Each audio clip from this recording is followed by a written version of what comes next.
All right, so continuing on this 75 gallon, this is the stand I have chosen.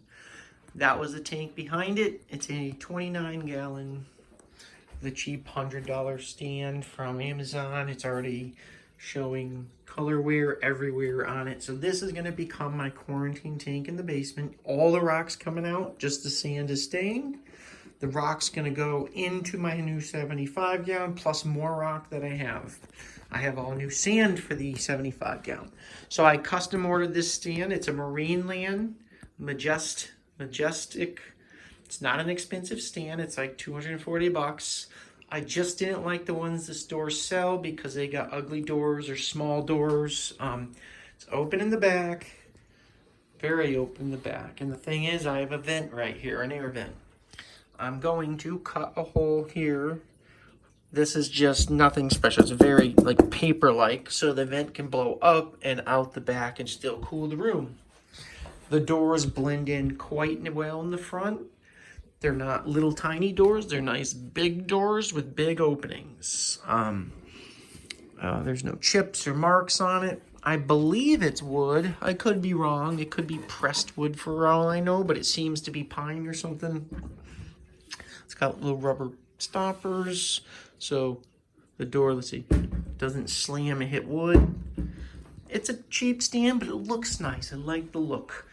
The only thing I didn't like is a lot of these stands, the tank sits here, and here, and here. I wanted one that out-framed the whole edging so the tank sat all the way flush around, and the only stand that did that was an $800 custom stand. Sorry, it's just too much money for me. Can't do that at this time. So this is what I got. It's going right where it is, but pushed back. As you see, that's a 29 gallon. They're not that deep. Look how deep this one is. The new tank should be about the same height, I believe, but much deeper and much longer. If you're not familiar with it, it's a 48-inch long tank. Same as a 55 gallon. When we go to a 75, it's just deeper front to back. And a 90 gallon is exactly the same, except it's taller. When you get to the 90, it's quite tall and difficult to reach your hands into. And since it's gonna be coral and all kinds of stuff, I just didn't want that. And it's a lot of weight. This one's gonna weigh about 900 pounds. That's enough. It's going on the outskirts of my wall. So it should be plenty for support if it was going in the middle of the room or something. This room's already a little bouncy. I believe it'll be fine. I'm pretty good with the whole structural thing. I already checked my basement. And like I said, the vent, instead of having to move the vent forward more in front of the tank, I'm gonna leave it, cut a hole in here, just have it blow up through there, and there's no problem with it just leaking out the back. I'll probably even put a diverter on it to blow it out the back, and then it will just blow it up and out. The room's my office, so it's not critical if it's 100%. It was all espresso in here, but this was espresso, but as you see, it barely is. But black is safe. I could have had a custom one, as I mentioned, with any color I wanted, but 800 bucks for the stand. This was 240, I believe, and I can get a custom canopy for my tank as well eventually, and I'd be able to hide the lights and everything, but that's gonna have to be a custom canopy because I want it to actually hide the whole top. I don't want anyone seeing anything but the front glass. You know, 29 gallon, if you're okay with it, that's fine. There's just no real estate in it. I mean, look at it. It's almost to the back, it's almost to the front. You put some corals in, before you know it, you have no room in the front to lay down some on their own rocks. There's just no room. And on this one, I've been using a hang on the back overflow, which has actually been great. Uses an aqua lifter pump here to keep the flow going. In case bubbles get in or if the siphon breaks, but it makes me nervous. If that fails, I mean, it will still work, but if bubble gets in there while it fails, or we lose power too long and it's off, it will not re-siphon when the sump turns on. It's very quiet. You can just listen. That little gurgle, you get that once in a while. You can work with it. Very quiet. That's got the current USA lighting and wave pumps, which would be perfect for a quarantine tank because they're not great lights for coral. Didn't know at the time. This time I'm going with two Ecotech XR15 lights, 8 inches above the tank, 14 inches from each end. That is the perfect par reading at a 75% spread all the way through the tank for my new tank. And I'm going to go with the Ecotech MP40 wave pumps, one on each end. I'm going to continue to use the current USA sump because I have a 1900 gallon per hour one right now. I'm not even using it. It's a spare, which that will work great for now, but I will eventually upgrade it to the Ecotech ones. Right now, Ecotech's in the process of upgrading all their stuff to work through the Mobius app, which means right now everything works through ReefLink. But if you buy the Gen 5 lighting, it does not. It only works through the app. They are working on the wave pumps to work direct to the app, and eventually the sump pump. So everything will be Wi-Fi right to the app. No more ReefLink, which is additional $100 to control everything. The current USA stuff is through Bluetooth, which is convenient because when you lose your Wi-Fi, it still works. But at the same time, it is a lower end brand.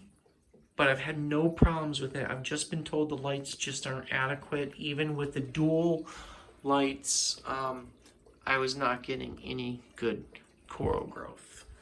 The lights have been off in this tank for almost 2 months, getting a little green algae forming and red and everything. Actually, it's pretty neat looking. I turn the lights on once in a while now, every day for 4 hours or so. But anyway, comment, let me know. I just want to do an update on this new tank. Maybe tomorrow and this weekend, I'm going to work on getting it going. Unfortunately, it's going to take me 2 days or so to fill it with water because I don't have 75 gallons of water at once ready to go. Let's move to the basement. All right, here comes the other nightmare. Anyone that's been following already knows this. I have a 10-gallon quarantine. It's just too small. So my 29's coming down and I cleared a spot.